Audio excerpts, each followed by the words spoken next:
On December 28, 2023, I helped a man die. In the eyes of my church, I committed a mortal sin. In my soul, I know it was the most holy thing I have ever done.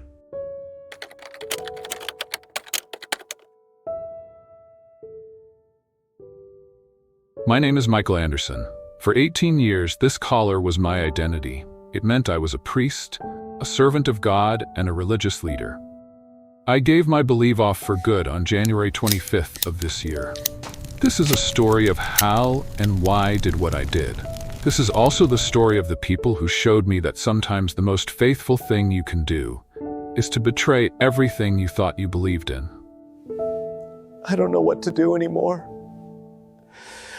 I've tried everything.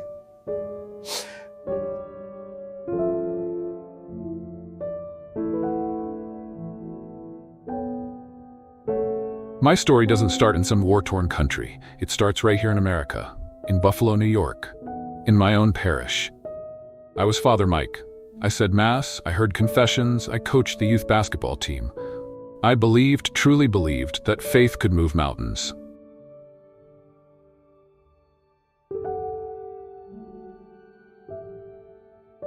Before we continue, subscribe to our channel, like this video, share your opinion.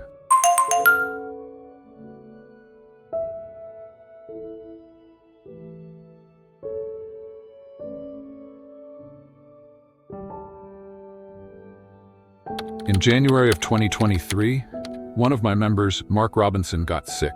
Mark was one of the good ones, 45 years old, devoted Catholic. His wife Sarah directed our choir.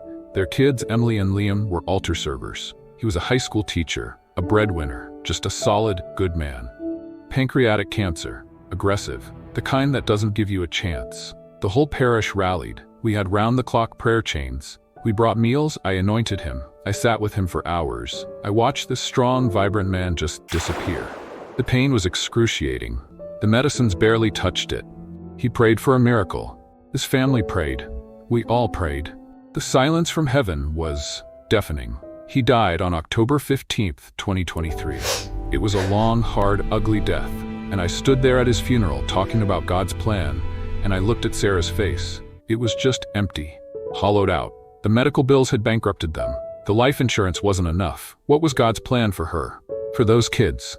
14 months later, in April of this year, Sarah died. An accidental overdose. Sleeping pills. Grief. The kids, 15 and 13, were split up, sent to live with aunts and uncles in different states. I heard Emily dropped out of school. I had preached to them about God's love. I had given them communion. And in the end, all I could give them was a referral to a grief counselor and a food bank. The entire family wiped out. For what? What was the point? Mark's death wasn't an isolated thing. It was like a floodgate opened. I started seeing it everywhere. There was Maria Flores down in San Antonio, 32 years old, young mom, breast cancer, sweetest woman you'd ever meet.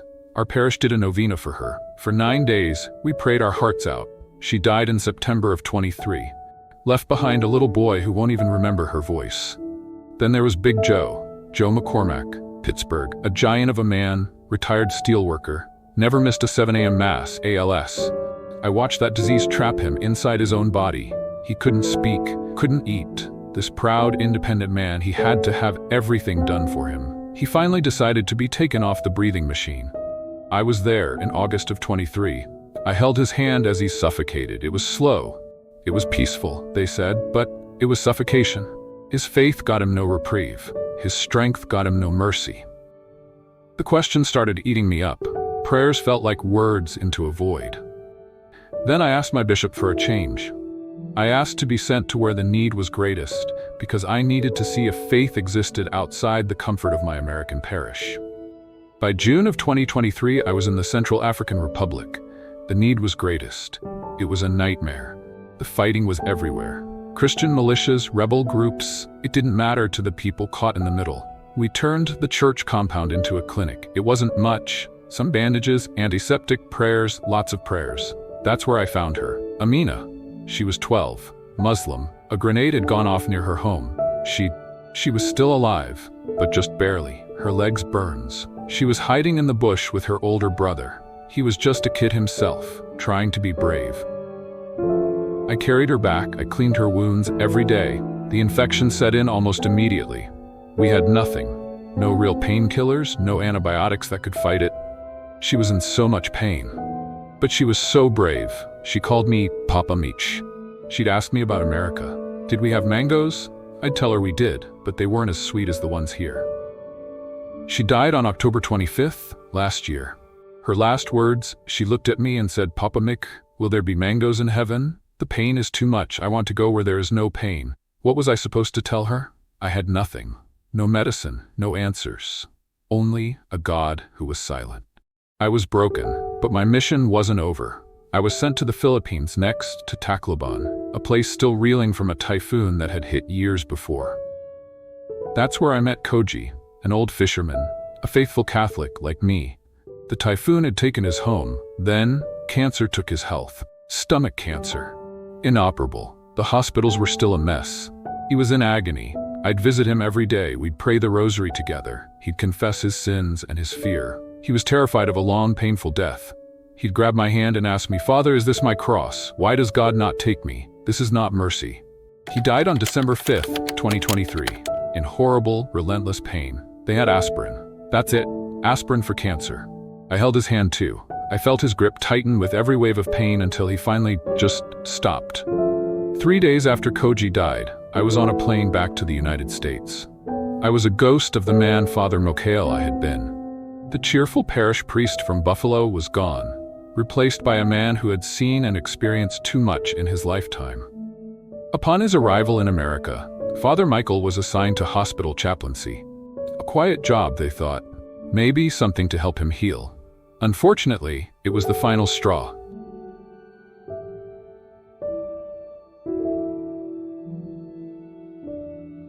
It was December 28th. I got a page to room 43. An older man, sepsis, organ failure. It was a painful, brutal way to go. He was drowning from the inside. The morphine pump wasn't enough. He was lucid in these moments of sheer terror between the pain. He looked at me. He grabbed my wrist. His grip was weak, but his eyes were begging. He said, "Please, Father, please, make it stop. I can't do this anymore." And in that moment, I didn't see him. I saw Mark Robinson, wasting away in his bed. I saw Amina, begging for the pain to end. I heard Koji asking me why God was so merciless. I wasn't a priest in that moment. I was just a man who had seen too much suffering, a man who was tired of offering prayers when what was needed was mercy. What happened next, he would only ever describe as an act of radical mercy. I adjusted his morphine drip. I held his hand. I didn't pray. I just told him it was okay, that he was loved, that he could let go, and he did. In less than a minute, his breathing slowed. The tension left his face. For the first time in days, he looked peaceful. He was finally free of the pain. He confessed it to his bishop on January 10th, not for absolution, but as a statement of principle. I told my bishop everything. About Mark, about Amina, about Koji. I told him I could no longer serve a God who demanded suffering when I had the power to end it. I told him that in that hospital room, I felt the presence of God more than I ever had at the altar. The bishop was horrified. He talked about sin. He talked about playing God. He said I had violated my vows in the most grievous way possible. The process to defrock me was swift. On January 25th, 2024, it was official. I was no longer Father Michael Anderson.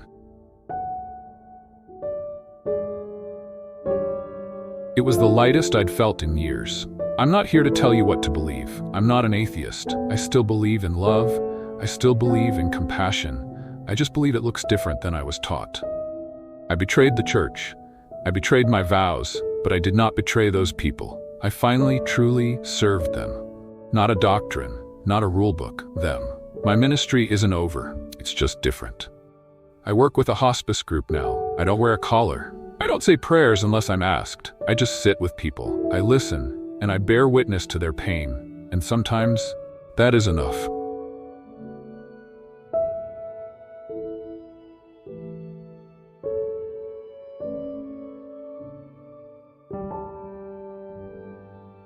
This is my story. It's messy, it's complicated, it's mine. I want to know what you think. What would you have done in my shoes? What is mercy to you? Leave a comment below. Let's have a conversation about this. A real one. If this story meant something to you, if it made you feel something, anger, sadness, understanding, please hit the like button. It helps other people find this video. And if you want to follow along as I figure out this new chapter, please subscribe. Thank you for listening. Thank you for bearing witness.